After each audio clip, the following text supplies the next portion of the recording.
Well, Mother Nature's not giving up on Western New York. It's snowing out again. Anyhow, guess I'll go inside and do a week in review.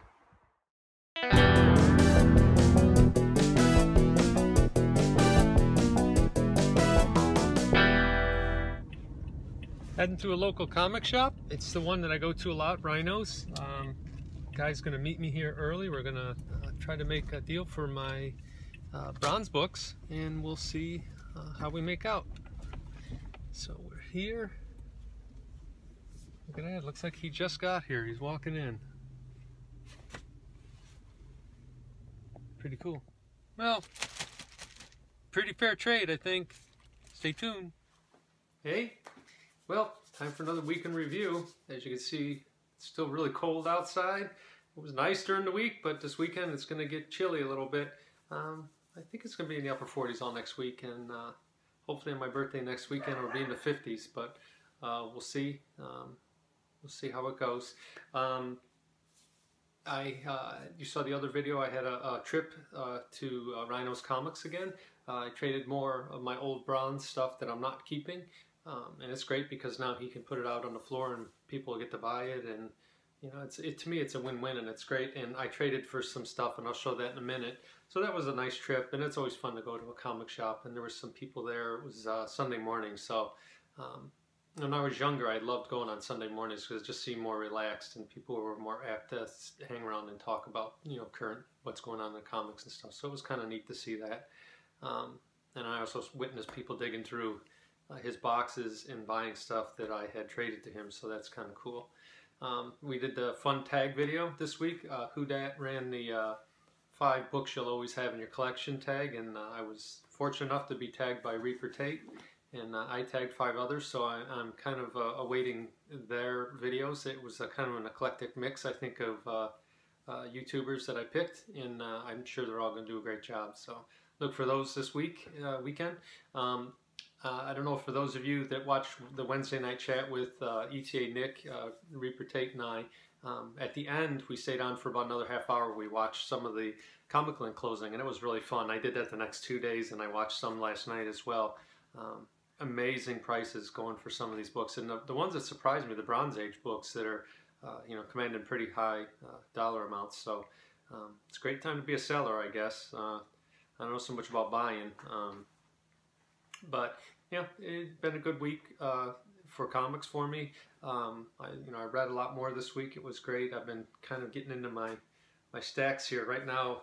The one on the left hasn't budged. The one in the middle still has that Comic-Con book or comic business book that I'm reading, and then the other ones are my floppies that I read. So I'm getting caught up on that. Still haven't read 2 and 1/3 yet, so I got to get on that. Guess I've been slacking. So the pickups I got this week, I'll show you. It's really just the books I got from the trade.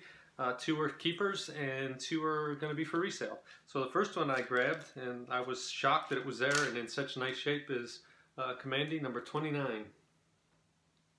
And it was a little grubby, so I cleaned it and pressed it, and now it's easily a very fine plus.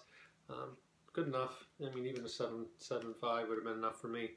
But this issue is great, and I remember it because I had 28 as a kid, and there was hints that they were looking for Superman, and I remembered thinking, you know, are they really going to find Superman? And of course not. They just find his uniform, so it's kind of sad.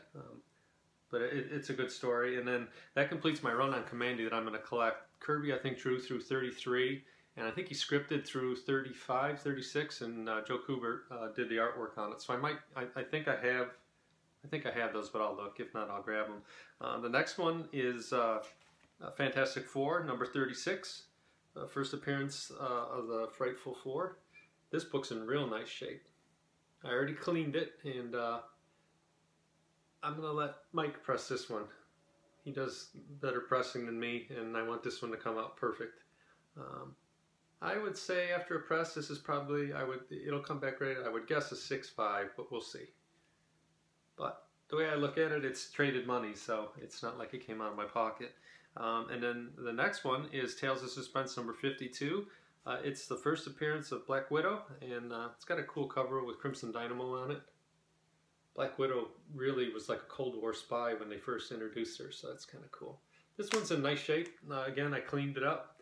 It had some gribble here in the center, and I did my dry cleaning process on it, and I cleaned the back up real nice. I gave this one a quick press, just so it would lay perfectly flat, and then I'll hand it off to Mike. We usually get together once a week and we grade books and, you know, decide. Usually he ends up pressing them because he's better at it than I am. And I'll be seeing him Sunday. We're going to go through a whole stack of books. We're going to grade them and send them out. So that's the front end that we don't show, that ends up generating all those books you see coming back. Mike, though, works on it night and day. He's on it all the time. So maybe someday I'll video him doing his process. The next book is on our list. It was in there. I was surprised. He had just gotten in some silver and bronze books, and all 4 of these books were in that box. He hasn't processed the rest of them. He processed one short box. He bought a collection, and it wasn't boxes. It was just like loose boxes, like, you know, you get from Amazon or something. So he had 4 of them, and he filled up a short box with these ones so far. So I'm going to go in 2 more weeks and take in more stuff. So this is fine with me if I just keep getting this stuff in trade. It's consolidating. You know, I went from, you know, hundreds of $2 books to these 4. So anyway, I got Amazing Spider-Man 102. So now I have the set 101 and 102, and I actually like this cover better. I love the way he draws him with his arms spread out like that. It's very attack mode, and you got the lizard on there. But my favorite part is how Spidey looks here.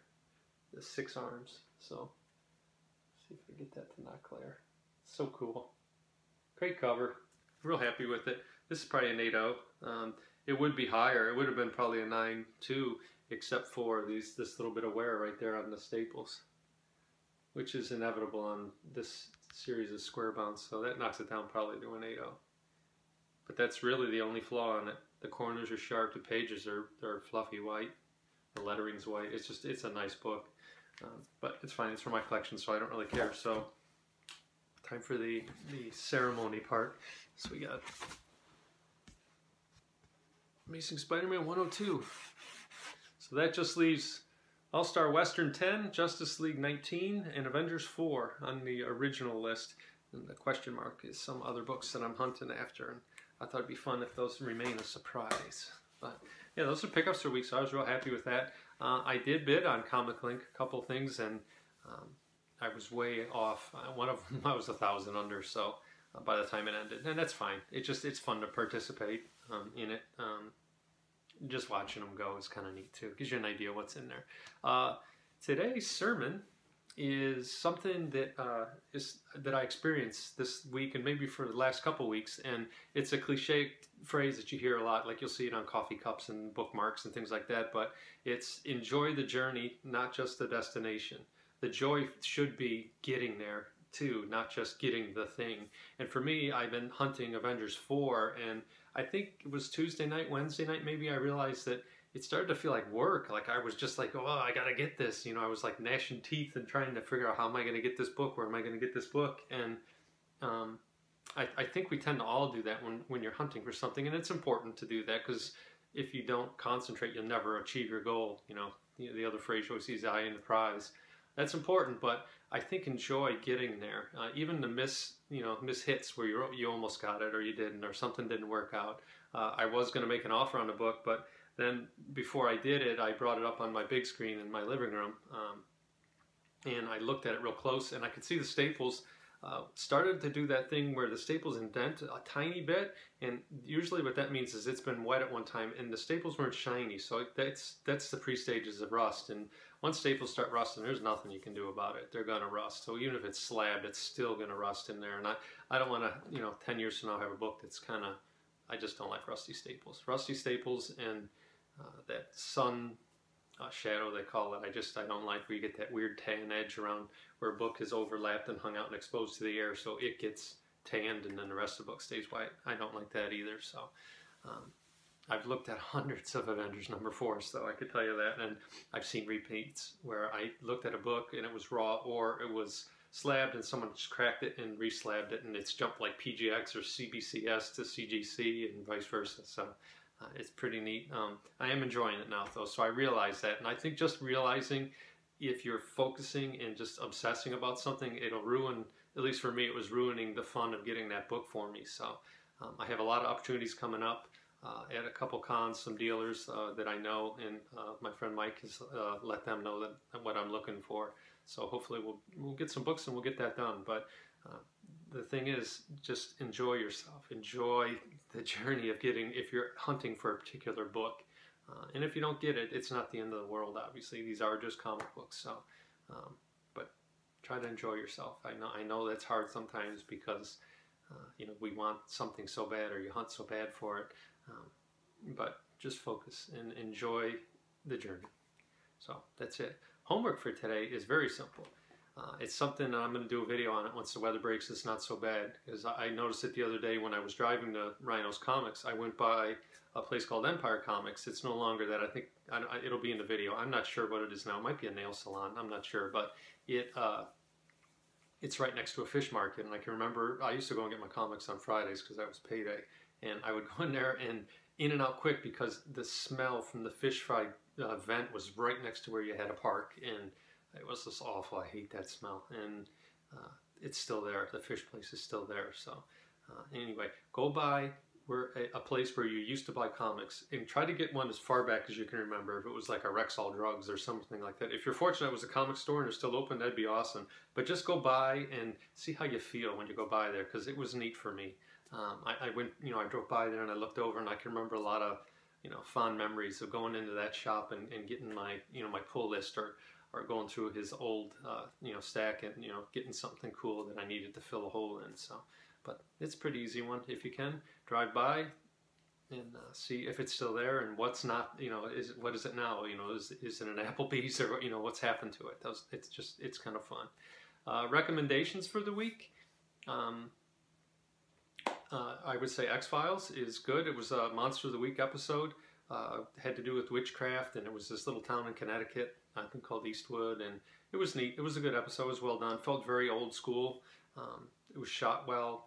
The only thing that's funny about that show is I think every single episode is always that same woods, and I think it used to be up in Vancouver. I don't know if that's where they still film, but it just has that same look to it, where very tall trees and ferns and you know, a lot of rotted logs, stuff like that, but it's the same woods, and they always, it's different parts of the country, but it's always that same woods. So you know, it's kind of fun to recognize that. It's just something that makes it feel like you're coming home a little bit, you know, when you watch something like that. It's comforting. And the other thing I've watched, I'm 3 episodes in, and it's a recommendation from ETA Nick, is the Frankenstein Chronicles. It's 2 seasons, 6 episodes each. It's on Netflix. It's really, really well done. You don't feel like you're watching a set. Like a lot of these shows now you watch, you feel like you're looking at a set. You can tell that this isn't, you know, the real place where you're supposed to be. This looks like, you know, 1800s England, and it's very well done, very well acted. I like the writing in it. The pacing is good, where it'll kind of be slow and then it'll jolt, and then, you know, it'll slow down again. So it's really good so far. I can't wait to watch it. I did watch the first episode of Jessica Jones last night. Picked right up, I thought. I thought it was pretty good. We'll see, you know, how it progresses. I like that show. It's my favorite of the Netflix shows so far. I like it even better than The Punisher. But, you know, I'd say Punisher is probably my second favorite of the Netflix Marvel shows. But it's pretty good. So all 3 of those I think were good this week. So take a look at those. They were pretty good. My pick of the week, it has to do with the video I did earlier in the week where I was doing the Paper Time Machines 3, and it had to do with the Count Dante ad. I went on after I shot that video, and I did put a link in there to it in that video, but again, it's my pick of the week. Watch that video and watch the bizarre life this guy led, and, you know, circumstances of how he passed and everything like that.